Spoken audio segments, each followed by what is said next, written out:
السلام علیکم، بسم اللہ الرحمن الرحیم۔ یہ ایک گاؤں میں رہنے والے ایک غریب آدمی کی کہانی ہے جس کے پاس ایک گدھا تھا۔ وہ گدھے پر پانی لاد کر لوگوں کے گھروں میں پہنچایا کرتا تھا۔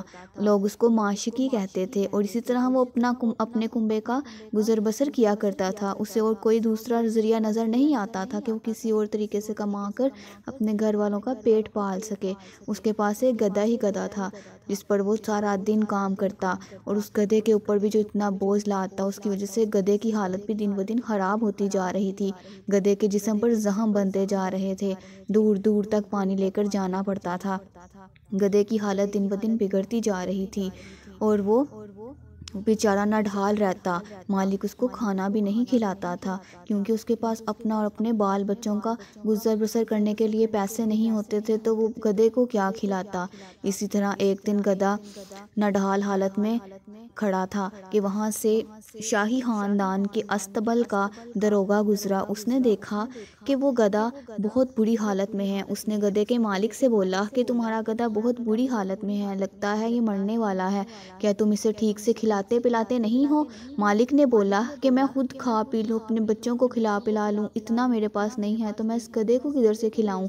تو اس پر داروغے نے بولا کہ تم ایسا کرو، کچھ عرصے کے لیے اس گدھے کو میرے پاس چھوڑ دو، میں اس کو شاہی استبل میں رکھوں گا گھوڑوں کے ساتھ، اور اس کو وہی کھانا کھلاؤں گا جو ان کو کھلاتا ہوں، اور اس کی خوب دیکھ بھال کروں گا، پھر چاہے آ کر تم اس کو لے جانا۔ یہ سن کر اس کا مالک بہت خوش ہوا۔ اس نے گدھے کو داروغے کے ساتھ بیچ دیا۔ جب داروغہ گدھے کو استبل میں لے کر گیا تو گدھے نے دیکھا کہ وہاں پر طرح طرح کے خوبصورت گھوڑے، عربی، ترکی، اور ان کو چنے اور گھاس اور اتنا کچھ کھلایا جا رہا ہے، اور ایک ایک گھوڑے کے پاس 4 ملازم ہیں جو اس کی خدمت کر رہے ہیں۔ یہ دیکھ کر گدھے کو رشک آیا۔ اس نے دیکھا کہ ان لوگوں کی، ان گھوڑوں کی تو اتنی خدمت ہو رہی ہے اور میرے ساتھ کتنا ظلم ہوتا ہے۔ اس نے اپنے جسم کے زخموں کو دیکھا اور کہا، اور اللہ آسمان کی طرف منہ کر کے بولا، اے اللہ، کہ میرے ساتھ اتنا ظلم کیوں؟ کہ میں تیری مخلوق نہیں ہوں؟ اے اللہ، میرے ساتھ اتنا برا سلوک کیوں؟ یہ گھوڑوں کے ساتھ اتنا اچھا سلوک، ان کے لیے 4 ملازم، ان کی اتنی اچھی خوراک، اور مجھے میرا مالک دن رات مارتا رہتا ہے، کچھ کھلاتا پلاتا بھی نہیں ہے، میرے ساتھ اتنا ظلم کیوں؟ روتے ہوئے گدھے نے اللہ تعالیٰ سے گلے شکوے شروع کر دیے۔ تو اسی طرح کچھ ٹائم بعد گھوڑوں کو اس نے دیکھا کہ وہ استبل سے دوڑتے ہوئے باہر جا رہے ہیں۔ اسی طرح گاؤں میں جنگ چھڑ گئی تھی، جس کی وجہ سے گھوڑوں کو استبل سے نکال کر سپاہی ان پر سوار ہو کر انہیں میدان جنگ میں لے گئے۔ میدان جنگ سے جب وہ گھوڑے واپس آئے تو ان کے جسم زخموں سے چور چور تھے، جسم پر خنجر کے اور تیروں کے نشان تھے، اور جسم لہو لہان تھے، اور کچھ گھوڑے زمین بوس ہو گئے۔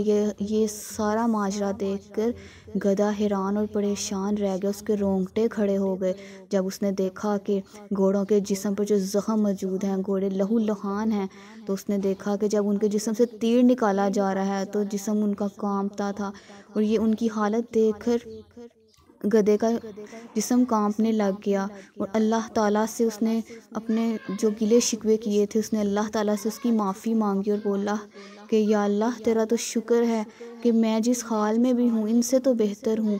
ان گھوڑوں نے کتنے زخم کھائے ہیں، کتنی تکلیفیں برداشت کیا، میرا مالک تو چلو بس مجھے مارتا ہے اور تھوڑے بہت تھکاوٹ ہو جاتی ہے، لیکن ان کا جو حال میں نے دیکھا ہے، میں تجھ سے معافی مانگتا ہوں، مجھے تجھ سے اتنے گلے شکوے نہیں کرنے چاہیے تھے، میرا جو حال ہے میں اس میں خوش ہوں۔